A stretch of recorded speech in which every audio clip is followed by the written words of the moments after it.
Subscribe करें और bell दबाएं ताकि कोई खबर रह न जाए।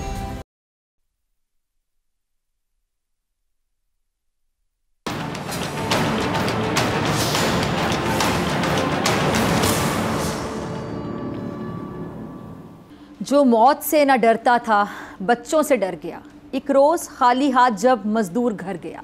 आज पाकिस्तान समेत दुनिया भर में आलमी यौम मजदूर मनाया गया। तमाम सरकारी और निजी इदारों के मालिकान, सेठों, अफसरान, साहिबान और बाबुओं ने हुकूमत की दी हुई छुट्टी को खूब इंजॉय किया। मुल्क भर में इस हवाले से कई सेमिनार्स भी मुनक्किद हुए जहाँ मजदूरों के लिए आवाज़ उठाई गई, मगर मजदूर आज भी मजदूरी करता हुआ नज़र आया, क्योंकि ये मुआशरे का वो तबका है जो ना करप्शन करता है, ना किसी के हक पे डाका डालता है, ना चोरी करता है, ना ही हराम कमाता है, बल्कि कभी तपती धूप में तो कभी ठिठुरती सर्दी में हक हलाल की कमाता है। कभी इसे ज़मीन का सीना चीरना पड़ता है, कभी चट्टानों को तोड़ना पड़ता है, तो कभी पहाड़ों जैसी बुलंदोबाला इमारतों पर अपनी जान जोखिम में डालकर चंद पैसों के लिए मौत तक से लड़ना पड़ता है। और ये काम इस मजदूर को साल भर करना पड़ता है। क्यों?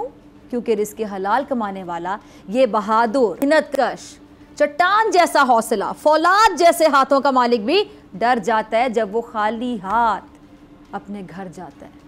यौम मजदूर पर मजदूरों के क्या तासुरात हैं, ये ज़रा जानिए। जाहिद को अगर फ़ख्र है सजदे के निशान पे, मजदूर के छाले भी बड़े गौर तलब हैं। प्रोग्राम में आगे बढ़ते हैं और बात करते हैं जो मुल्क के दीगर हालात हैं उनकी।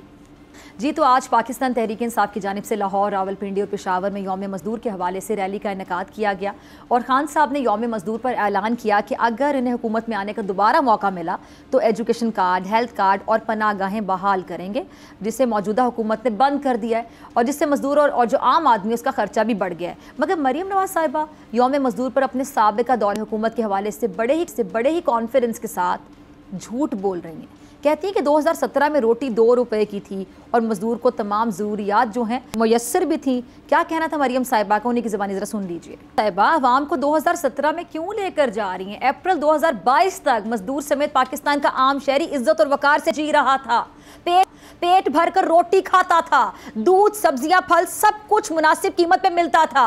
जिसके पास रहने को घर नहीं था ना, उसके पास पनागाहें थीं। जो इलाज नहीं करवा सकता था उसके पास सेहत कार्ड जैसी नेमत थी। मगर फिर आपकी हुकूमत आ गई, अवाम की किस्मत को ताले लग गए, मईशत तबाह बर्बाद हो गई, सनतें बंद हो गई। एक नहीं, 2 नहीं, हर चीज की कीमत में 100 गुना इजाफा हो गया। आम से आम मरज की दवा भी गरीब की पहुंच से दूर हो गई और गरीबों के लिए जो तकसीम हुई उसमें भी करप्शन हुई। और ये बात वो कह रहे हैं जो 2017 में वजीर आजम थे और आप ही के जमात से। सुनिएगा, सुना होगा मरियम साहिबा आपने। और मरियम साहिबा, ये उस आटे की तकसीम में होने वाली करप्शन है जिसके लिए गरीब अवाम मरते रहे, मगर यह हकीकत आपकी ज़बान पर नहीं आती। अब सियासी सूरत हाल ये है कि एक तरफ हुकूमत और अपोजिशन के बीच जो मुज़ाकरात के दौर चल रहे हैं, मगर सियासतदानों की गैर संजीदगी कह लें और ख़ुसूसन हुकूमत का जो अपोजिशन का रवैया है वो सबके सामने, और ऐसा नहीं लगता फ़िलहाल देख के कि जी मुज़ाकरात जो हैं वो कामयाब हो पाएंगे। इसी तमाम तर सूरत में बात करने के लिए मेरे साथ मौजूद हैं अली जैदी साहब, किसी तारुफ के मोहताज नहीं, और उसामा गाजी। आप दोनों के वक्त का बहुत शुक्रिया। अली जैदी साहब, आपसे शुरू करना चाहूँगी। हुकूमत और तहरीक इंसाफ के दरमियान जो मुज़ाकरात का मामला है ये आखिर क्यों संजीदा नहीं लगता है? हुक्मरान जमात के जो अपने रहनुमा हैं और आम रहनुमा क्यों बाकायदा इसको सबूताज कर रहे हैं? मुज़ाकरात को चाहते क्या हैं? आपको मेरी आवाज़ आ रही है? जी बिल्कुल।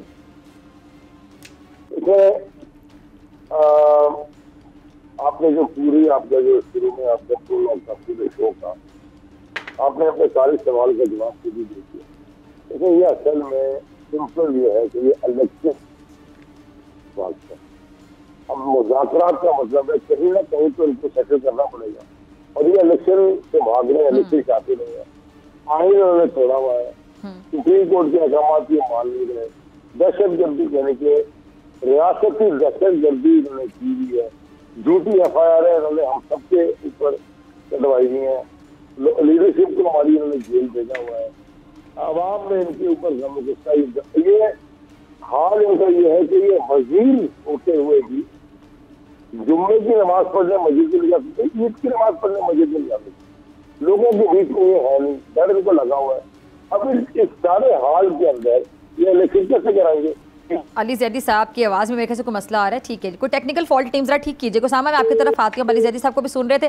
तो उसामा, मुज़ाकरात जब भी होते हैं, जो फ़रीक़ैन हैं उनको पूरा मन रखा जाता है और फैसले तक एटलीस्ट खामोशी इख्तियार की जाती है, मुज़ाकराती टीम को अहमियत दी जाती है। यहाँ तो उल्टी गंगा बह रही है। मुज़ाकरात की शुरुआत से पहले ही हमने देखा कि हुकूमत इसे बड़ा मुतनाज़ बनाने पर तुली रही, सियासी और इंतकामी कार्रवाइयाँ भी जारी हैं। तो इन हालात में कैसे कोई खैर की खबर की उम्मीद कर सकता है? असल में हुकूमत मुज़ाकरात चाहती ही नहीं थी। आप कुछ अर्सा पहले की स्टेटमेंट्स देखें तो शहबाज शरीफ साहब कहते थे ये माफ़ी मांगें, इनसे किस तरह के मुज़ाकरात। जरदारी साहब कहते थे इमरान खान तो सियासतदान ही नहीं है, तो मुज़ाकरात तो सियासतदानों से होते हैं, इस तरह की बात। मरीम साहिबा हों, वो अब भी कहते जी ये तो दहशतगर्द हैं, दहशतगर्दों से किस तरह से मुज़ाकरात हो सकते हैं। मियाँ जावेद लतीफ़ की आप प्रेस कॉन्फ्रेंस देख लें, वो सब मुज़ाकरात के ख़िलाफ़ बात कर रहे हैं। मौलाना फजलुर रहमान साहब को देख लें। तो असल में हुआ ये कि ये इनको बैठना पड़ा है और इनको बिठाया गया है। इस वजह से आज देखिए मियाँ जावेद लतीफ़ कह रहे हैं जी अब भी इमरान खान की सहूलतकारी हो रही है। उसकी वजह यह है कि उनको ये लगता है कि उस तरह से उनको सपोर्ट नहीं मिल रही इमरान खान के ख़िलाफ़, कि अभी तक इमरान खान माइनस क्यों नहीं हुआ। और फिर ये क्यों कहा जा रहा है जी मुज़ाकरात पर बैठें, क्योंकि हुआ यह है कि अब एक साल जो इनका गुजरा है, जो इनसे उम्मीदें थी कुछ लोगों को, जिस वजह से इनको लाया गया था, बिठाया गया था, उनमें से कोई भी पूरी नहीं हुई। इनकी अपनी ज़ात के लिए जो हुक्मरान है, वो इन्होंने जो कुछ सोचा था वो तो सब पूरा हो गया। नैब की तरामीम आप देख लें, अपने केसेस ख़त्म करवाना देख लें, इमरान खान के ख़िलाफ़ मुकदमात देख लें, वो सब तो हो गया। लेकिन इसमें मुल्क का, मईशत का, अवाम का बेड़ा गर्क हो गया। अब इदारों पर भी उसका बोझ आ रहा है, ज़ाहिर है कि ये क्या हुआ एक साल में, और आगे भी कुछ नज़र नहीं आ रहा। अभी तक IMF से मामला नहीं तय हुए। यानी एक है कि आपने सफ़र तो कहीं बेहतरी का शुरू करें, ये तो मुसलसल तनज़्ज़ुल ही है। यानी अप्रैल के जो फिगर्स आ रहे हैं, आप सोचिए डॉक्टर साहिबा कि वो सबसे ज़्यादा महंगाई के हैं, और वो सरकारी दादोशुमार फाइनेंस डिवीजन बता रहा है कि 38% महंगाई, तारीख का रिकॉर्ड अप्रैल में टूट रहा है, मार्च में पहले रिकॉर्ड टूट रहा है, उससे पीछे, यानी हर आने वाला महीना पिछले महीने से ज़्यादा महंगा होता चला जा रहा है, और आगे कुछ बेहतरी नज़र भी नहीं आ रही। इसलिए इनको मुज़ाकरात की मेज़ पर लाया गया। मगर नज़र ये आ रहा है कि हुकूमत अब भी बज़िद है कि हमें किसी भी सूरत पे इलेक्शन से भागना है, इलेक्शन से भागना है, तो फिर मुज़ाकरात कहाँ से कामयाब होंगे। ठीक है जी, ठीक है। अच्छा, अली जैदी साहब आपकी तरफ आना चाहूँगी। मुज़ाकरात तो कामयाब होते वाकई दिखाई नहीं दे रहे हैं, और फवाद चौधरी साहब ने भी लॉन्ग मार्च का इंदिया दे दिया है। तो क्या मुज़ाकरात की जो नाकामी है उसकी सूरत में जो लाया अमल है वो तय हो चुका है, यानी आप लोगों ने मान लिया कि मुज़ाकरात तो नाकाम हुए ही हुए? नहीं, अभी देखें, कल देखिए, कल सुबह 11 बजे से और शाम को जो भी कहानी शुरू होगी कल देखेंगे। मैं आपको पता नहीं, मैं जो पहले बात कर रहा था आपको आवाज आई कि नहीं आई। असल इशू ये है जी, आवाज कट गई थी, आप प्लीज वहीं से कंटिन्यू कर लें। अच्छा, मैं आपसे सिर्फ ये फरमा रहा था कि ये मुज़ाकरात को नाकाम कराने की साजिश अंदर से क्यों हो रही है, तो उसकी बिल्कुल सिंपल दो वजूहत हैं। ये गवर्नेंस में बिल्कुल फेल हो गए हैं और अवाम इनके पास जाने को कुछ भी नहीं, यानी कि ये जुम्मा पढ़ने भी मस्जिद में जा सकते, ये ईद की नमाज भी घरों में बुला के मौलवी साहब को पढ़ते हैं। इनके पास अब अवाम में जाने की कोशिश रह गई है, बगैर सिक्योरिटी के अवाम में जा नहीं सकते।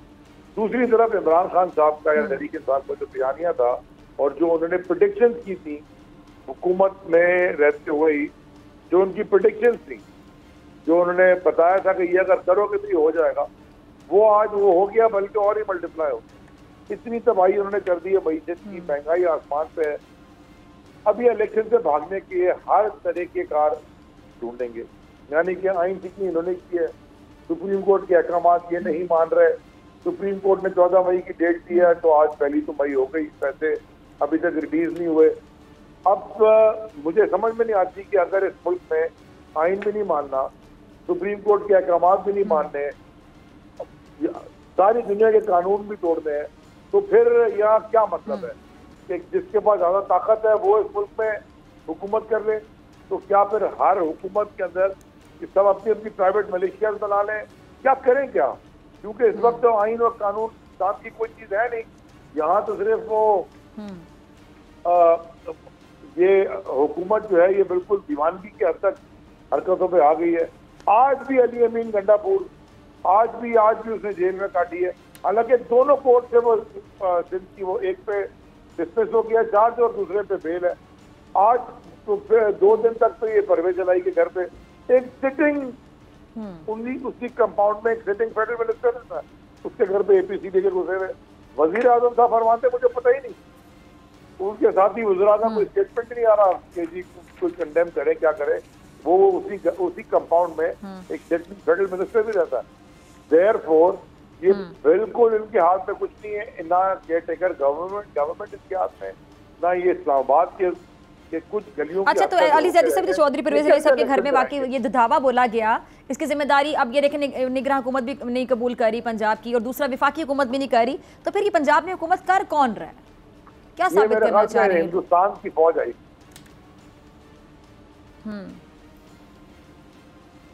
पंजाब हुकूमत, निगरान हुकूमत, बल्कि मैं कहूंगी निगरान हुकूमत, और वफाकी हुकूमत पैगाम क्या देना चाहती है? हम भी नहीं जानते, तो फिर क्या कहना क्या चाहते हैं ये?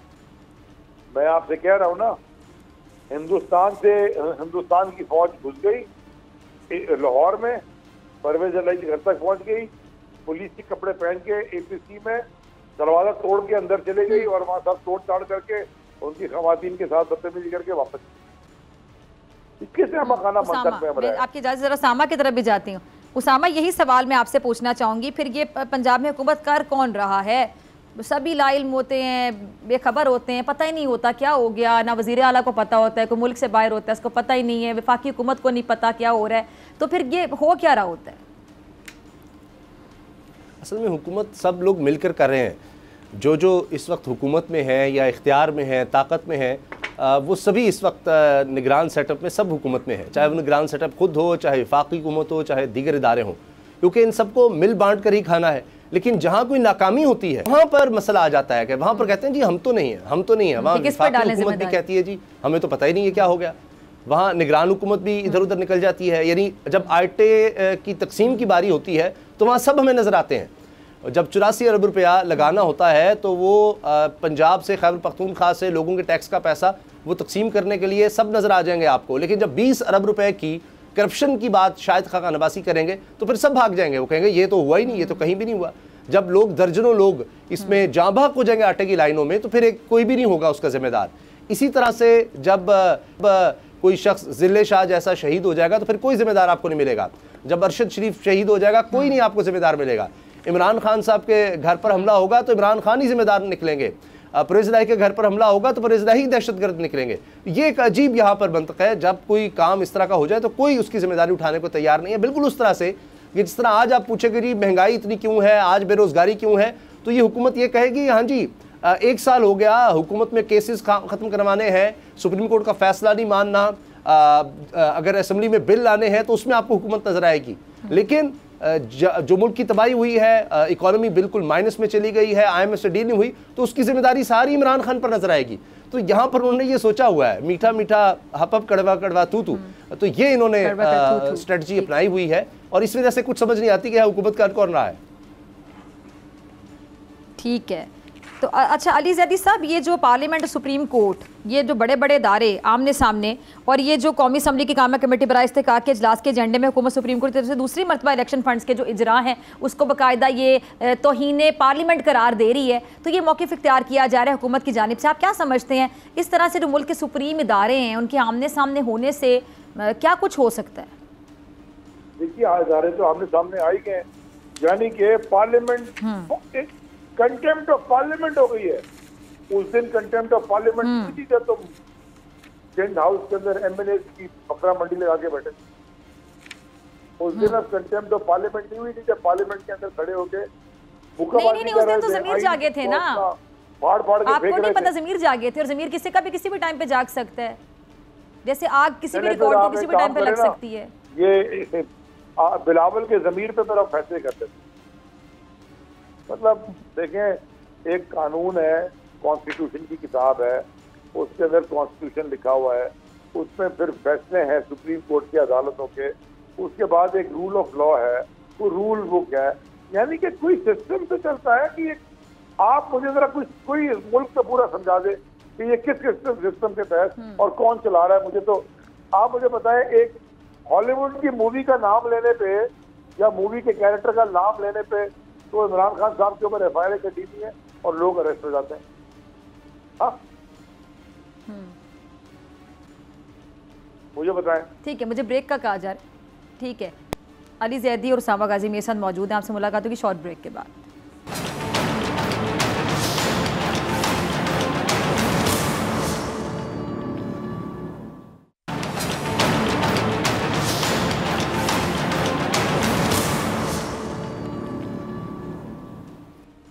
वेलकम बैक नाज़रीन। अली जैदी साहब, उसामा गाजी मेरे साथ मौजूद हैं। अच्छा जैदी साहब, मुझे ब्रेक पे जाना पड़ा था और हम एक अहम इशू पे बात कर रहे थे कि जो मुल्क के जो सुप्रीम इदारे हैं उनका टकराव मुल्क को कितना नुकसान पहुंचा सकता है, क्योंकि आमने सामने इदारों का आ जाना ये बड़ा आगे जाके नुकसानदेह भी हो सकता है। उसामा, मैं आपका कॉमेंट इस पर चाहूँगी।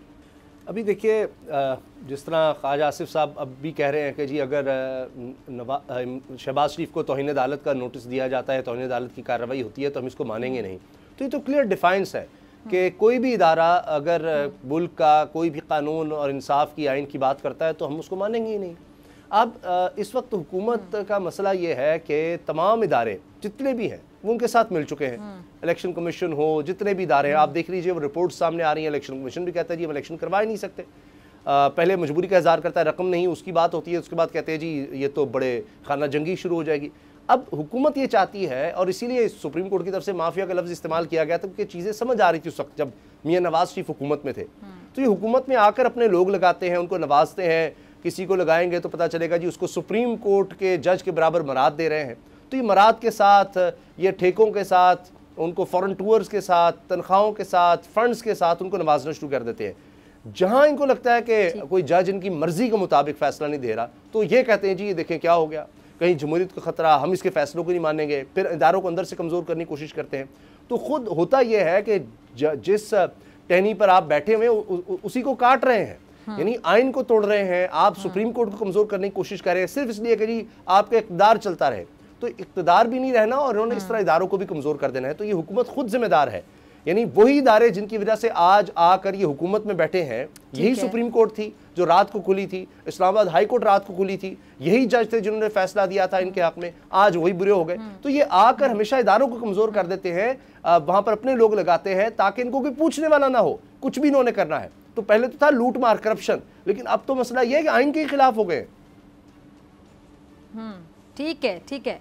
अच्छा अली जैदी साहब, राना सनावला साहब को मैं सुन रही थी, वो कह रहे थे कि जी जो मसाइल हैं उनका हल निकल ही आता है जब लोग आपस में बैठते हैं।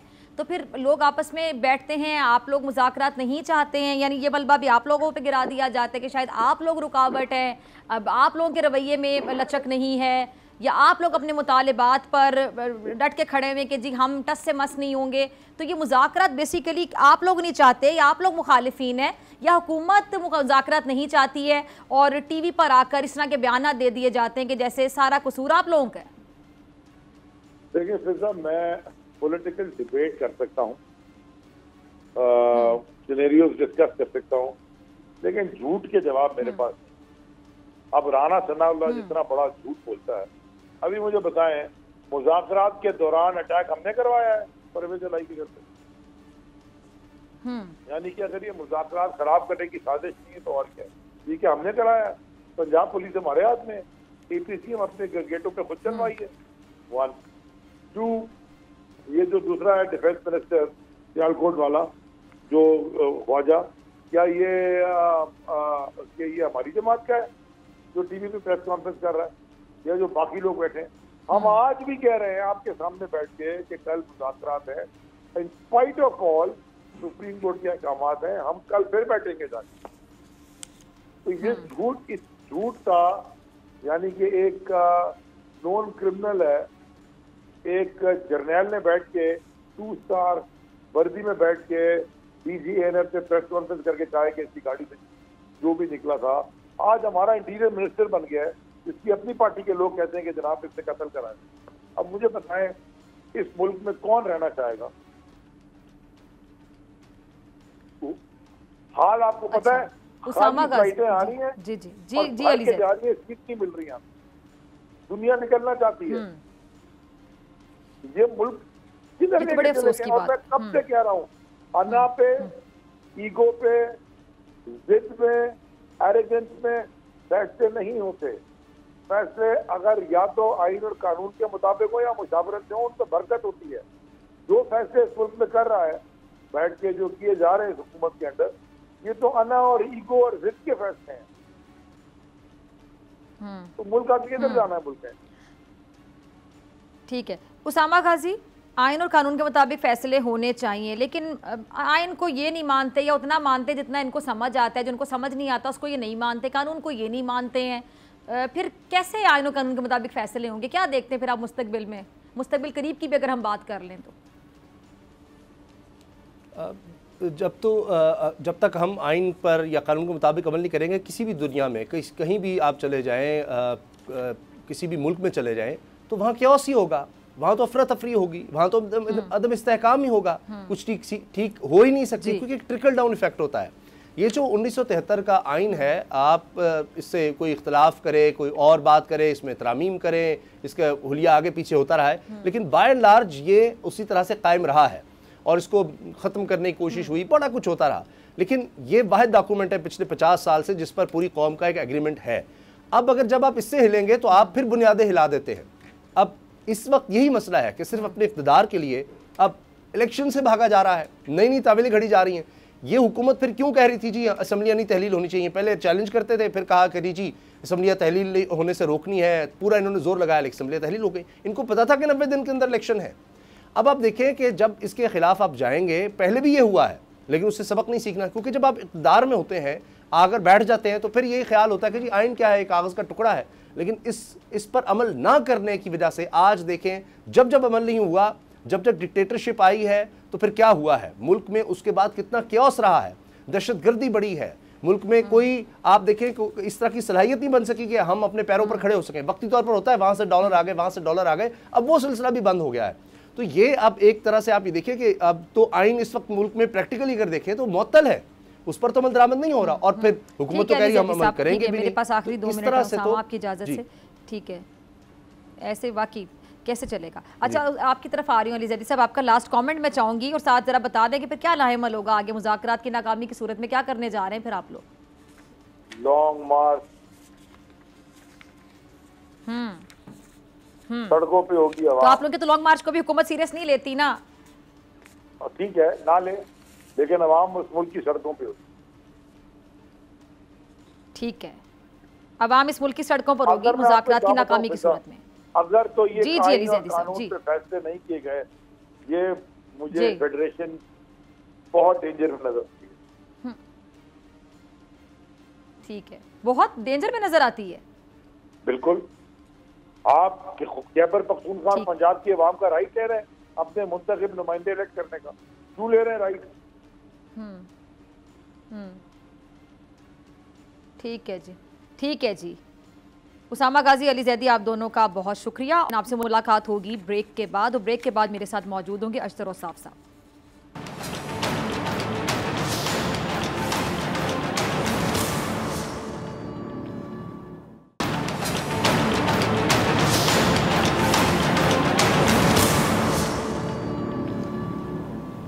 वेलकम बैक नाजरीन। हुकूमत और अपोजिशन के बीच होने वाले जो मुज़ाकरात हैं और इस दौरान होने वाली सियासी और इंतकामी कार्रवाइयाँ और गिरफ्तारियाँ ये जाहिर करती हैं कि मुज़ाकरात कामयाब होने वाले नहीं हैं, और ऐसा तासुर हुकूमती वज़रा के बयानात से भी नुमाया होता है, फिर चाहे ख्वाजा आसिफ हों, खुरम दस्तगीर हों, जावेद लतीफ़ हों या फिर तलाल चौधरी। मगर अहम बात यह है कि मुज़ाकरात की जो नाकामी है, इस सूरत में कानूनी मामलात क्या रुख इख्तियार कर सकते हैं? क्या सुप्रीम कोर्ट ऑफ पाकिस्तान की जानिब से पंजाब ने 14 मई को दी गई तारीख पर इंतखाबात होंगे? इलेक्शन कमीशन को फंड्स मिलने और ना मिलने की सूरत में जो सूरत हाल है वो क्या होगी? इस पर बात करने के लिए मेरे साथ मौजूद है माहिर कानून, साबिक attorney general of Pakistan Ashtar Ausaf साहब। बहुत शुक्रिया आपके वक्त के लिए। अशतर औसाफ साहब, मुज़ाकरात कामयाब नहीं होते, अगर सियासी जमातें और सियासतदान नाकाम हो जाते हैं, तो जो कानूनी मामला है वो क्या होगा, और आप क्या समझते हैं कि मुज़ाकरात के अमल को सबूताज आखिर कौन कर रहा है? देखिए, हमें उम्मीद रखनी चाहिए कि जिस तरह की टीम दोनों तरफ से मौजूद है वो बड़ी संजीदा टीम है। एक तरफ अली ज़फ़र हैं और दूसरी तरफ जो है आज़म नज़ीर तारड़ हैं।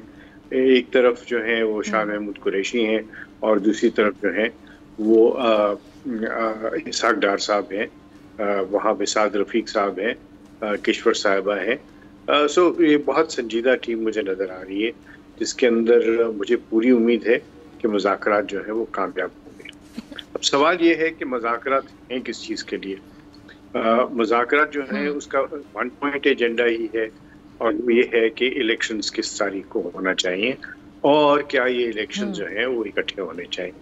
तो हमें ये तो मालूम है कि जो इलेक्शंस हैं नेशनल असेंबली के, वो तो आपको जैसे ही वो तहलील ऑटोमेटिकली आइन के तहत होगी आपको उसके अंदर 60 दिन के अंदर इलेक्शन कराना है।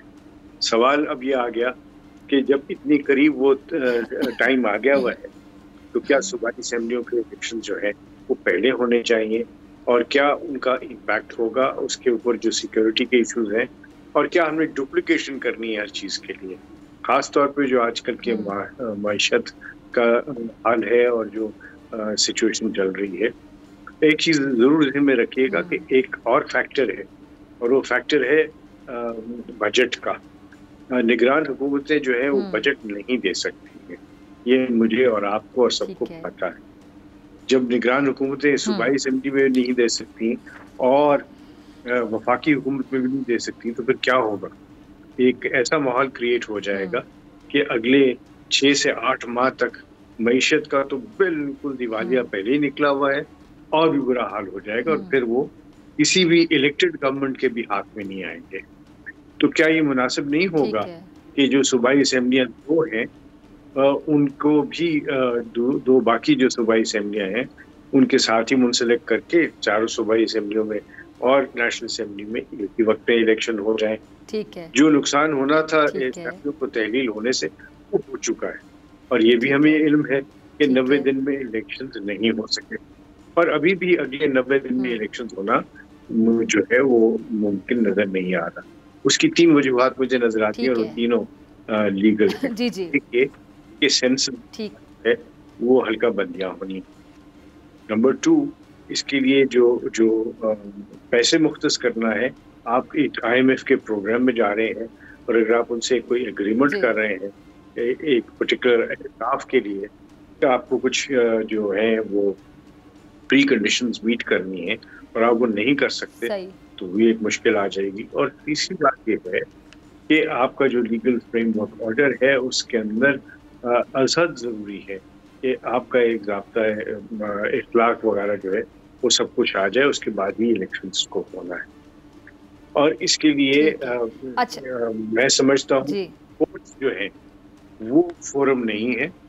जो फोरम है वो पॉलिटिकल पार्टीज का है, वो पार्लियामेंट का है, और ये मुज़ाकरात जो है इसके ऊपर हम सबको, आपको, मुझे, सबको जो भी हम इसके अंदर वजन डाल सकते हैं, इन मुज़ाकरात की कामयाबी की तरफ लेके चलें और इसको कामयाब करें, क्योंकि इसी में मुल्क और कौम का इस्तेहकाम आएगा।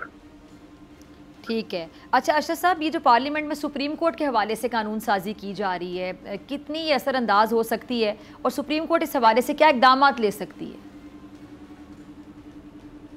सबसे पहले तो सुप्रीम कोर्ट में जो कानून साजी के मतलब सुप्रीम कोर्ट में कानून साजी की गई है, ये इस तरह आज की नहीं है, ये कोई आउट ऑफ द हैट चीज़ नहीं निकाली गई। बारहा समझा गया है कि सुप्रीम कोर्ट के रूल्स जो हैं उनको रिविजिट किया जाए। 1990 में बने थे, अब हम 22-23 में हैं, सन 2023 में है। इनको जरूर विजिट करना चाहिए, और ये बाहर से आवाज़ नहीं आ रही है, पार्लियामेंट से आवाज़ नहीं आई, ये आवाज़ सुप्रीम कोर्ट के अंदर से आ रही है, और आज से कई दहाइयों से आ रही है। और इसके अंदर बिल्कुल उसका कोई ताल्लुक नहीं है इलेक्शंस के होने या न होने या उसके इनेकाद से। It's a different matter all together. ये मामला है सुप्रीम कोर्ट की जुरिस्डिक्शन का भी नहीं है, ये बड़ा सादा मामला है जिसको उलझाने की कोई जरूरत को भी नहीं है। ये सिर्फ इतना ये कहते हैं कि आपको 184 टीम के अंदर जितने भी मामला हों, चाहे सो मोटो है चाहे वो पिटीशन की सूरत में है, उसमें एक अपील का हक होना चाहिए। और ये universal declaration of human rights में भी है। सारी दुनिया के तमाम जो मामले हैं उनमें कुछ इसी तरह की सिचुएशन होती है कि कम से कम एक अपील का हक जरूर मिलता है। दूसरी बात जो इसमें जरूरी है और वो ये है कि बच्चे की तश्कील कैसे हो, उसके लिए रूल्स बनाने की बात है, और रूल्स बनाने चाहिए, तो कोई हर्ज नहीं है, तो उसका कोई के साथ ताल्लुक नहीं है। ठीक है जी। अच्छा अरशद साहब, ये जो चौधरी परवेज़ इलाही साहब के घर पे धावा बोला गया, कोई इसकी जिम्मेदारी कबूल नहीं कर रहा है, निगरान हुकूमत इसकी जिम्मेदारी कबूल नहीं करती, वफाकी हुकूमत भी नहीं करती है, तो फिर ये जो पंजाब है उस पर हुकूमत कर कौन रहा है, कौन जिम्मेदार है? देखिए, ये जो मर्जी कोई कहता रहे, ये कोई नहीं कह सकता कि जी मैं मुझे इल्म नहीं था, जिस तरह इमरान खान साहब ने कह दिया कि जी मुझे इल्म नहीं था कि डॉलर की प्राइस जो है उसको बढ़ा दिया गया, मुझे इल्म नहीं था, ये मुझे मिसलीड किया किसी ने, तो मैंने काजी फायद ईसा के खिलाफ रेफरेंस दायर, मुझे फलां चीज़ का इल्म नहीं था, मुझे फलां ने कहा तो मैंने असेंबली तोड़ दी। तो ये उज़रे, ये कोई ऐसा उज़र नहीं है। जो चीफ मिनिस्टर पंजाब है, चाहे वो मुल्क में थे या मुल्क से बाहर थे, लाजमी तौर पे उनकी जिम्मेदारी बनती है, उसकी तहकीक है, और जिन्होंने ये गलत तरीके से किया उनको किरदार तक पहुंचना है। ठीक है जी, अशतर साहब बहुत शुक्रिया आपके वक्त के लिए। नाज़रीन, करूँगी बोल न्यूज़ की और बोल न्यूज़ के अहदेदारान की, इंतज़ामिया की, हत्ता के मुलाजमीन से होने वाली ज़्यादतियों की जो गुज़श्ता कई बरसों से जारी हैं। और जालिम का जब दिल चाहता है जुल्म बरपरियत करता है, जालिम का जब जी करता है झूठे मुकदमात बनाता है, जालिम का जब दिल करता है गैर कानूनी गिरफ्तारियाँ करवाता है, जालिम का जब जी करता है पाकिस्तान के सफ़े अव्वल के सहाफ़ियों को अपनी बर्बरियत, सफाकियत, बुग़्ज़ व इनात का निशाना बनाता है। जालिम का जब जब जी करता है बोल न्यूज़ की नशरियात को बंद करवा देता है। जालिम का जब जी करता है चैनल के ओहदेदारान के घरों पर किसी भी इल्जाम में, बगैर किसी नोटिस के, बगैर किसी कानूनी जाराजोई के छापे पड़वा देता है। मुलाजमीन को हिरासा किया जाता है, इंतजामिया को धमकियां दी जाती हैं। क्या हम आजाद मुल्क में जी रहे हैं?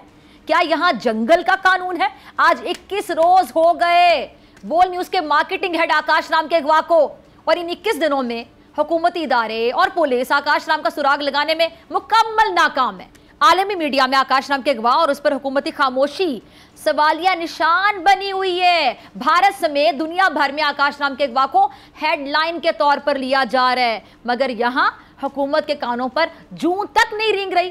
पाकिस्तान की जो अक़लियती बिरादरी है हुकूमती रवैये को देखते हुए तशवीश का शिकार है कि आखिर हो क्या रहा है और जालिम का जुल्म कब तक जारी रहेगा। बोल न्यूज़ को निशाना बनाने कब खत्म होगी, कब इंसाफ का बोलबाला होगा, क्योंकि अब ऐसे नहीं चलेगा। इसी के साथ मुझे दीजिए इजाजत, आपसे मुलाकात होगी इंशाल्लाह कल सेम टाइम सेम चैनल। अगर जिंदगी ने वफा की, दुआओं में याद रखिएगा, अपना बहुत ख्याल रखिएगा। अल्लाह निगहबान।